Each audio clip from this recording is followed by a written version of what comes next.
1, 2, 3. Mabuhay! How's your character? I heard it's going to be funnier, and your character, the relationship with Star-Lord, how is it going to evolve?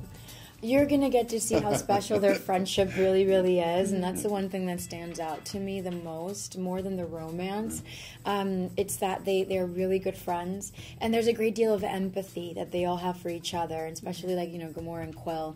And I think she's such a private person, so he does very well at protecting her feelings from the rest of the Guardians so that they won't make fun of her, because he feels like she'll probably kill him. Yeah. So can you guys tell me, I know there are a lot of funny scenes that we saw on screen, but what's the funniest memory you have off screen? I think when Kurt Russell was on set, there were some funny moments with the jokes that were being, you know, said back and forth between your character, Chris's character, and Kurt's character. That was just hilarious. The fact that I would always step back and sort of hear them, and I'm like, this is what we're talking about. Like, all day, this is what we're shooting, and it's about jokes about these things. And it was just, to me, it was hysterical. Yeah, I think for me, there's two memories that pop out in my head. I tell the story all the time, but there's one day during rehearsal when Michael Rooker decided to give us a class on glute activation, which I still think is hysterical because he was really serious about it. He had all these butt exercises that exercises. It was funny. It was so funny. But we got all these tips. It was funny because he was so serious about it. And then the second thing is, I don't think I realized how funny the script was until we sat down for the table read. And then I just found myself laughing out loud. It was so funny because then you get, you know, you're not just sitting there reading, you know, off a page, but you actually hear everybody and their own characters doing this script.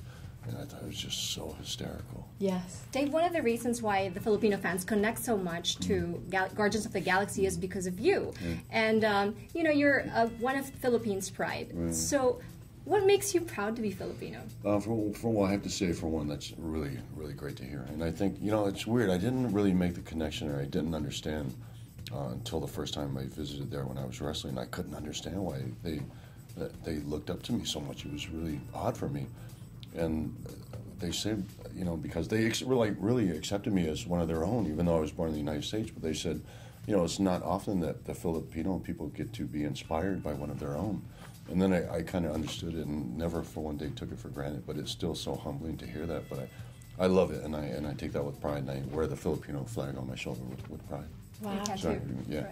Yeah. Well, I have 2 tattoos now, 2 Filipino tattoos. I have one on my elbow as well. Wow. Yeah. Wow, that's amazing. It's the flag as well. I wear that with a lot of pride. Yeah. That's awesome.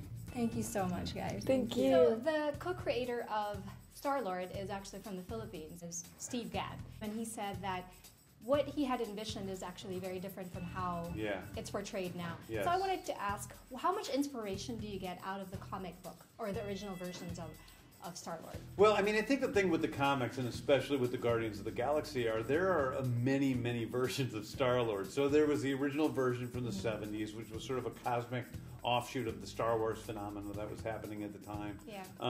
There was the 2008 version by Abnett and Lanning, which was a part of this version of the team of Guardians of the Galaxy. There's a modern Brian Michael Bendis version. So I take a little bit from everybody, but at the end of the day, I think of the Guardians as a cinematic property, and it's whatever works best for the film is what works best for, you know, for us. Yeah, but he's also saying that he's very thankful to Marvel and to you guys for actually reviving a character that he has made that he thought would be forgotten. Oh, that's great. I mean, it's just in general, I feel like we've been able to create a real comic book movie that has the feelings of comic books that I read as a kid. And I think that that's been something that's appealed to a lot of the comic book artists and writers. So how do you keep a balance between all of your characters? Well, I think I really just need to personally care about all the characters, and I need to have, each character needs to have a story. They need to have a beginning, a middle, and an end. They need to have something they're challenged by and something they need to learn. It's wonderful what you were giving credit to Dave earlier, that he's not appreciated as much as you've seen him perform. I think Dave isn't appreciated by Dave more than anyone else. I mean, far and away, Dave Bautista is people's favorite character in the film.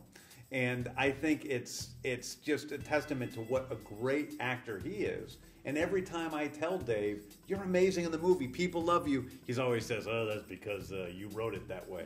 But it's just not the case. No one else would be able to deliver those lines like he is, able to do it. So he's a great actor. Even though people haven't seen the Easter egg in the first one, yeah. Are you hiding more? There's a lot more Easter eggs, a lot of fun stuff that people who are fans of Marvel Comics or fans of my movies can go and watch that stuff and find little moments in there that are fun for everybody. The first couple Easter eggs are in the first couple shots of the movie, which is fun. Oh, that's going to be fun to look for. Yeah. Thank you so much. Thank you. Great. Thank you.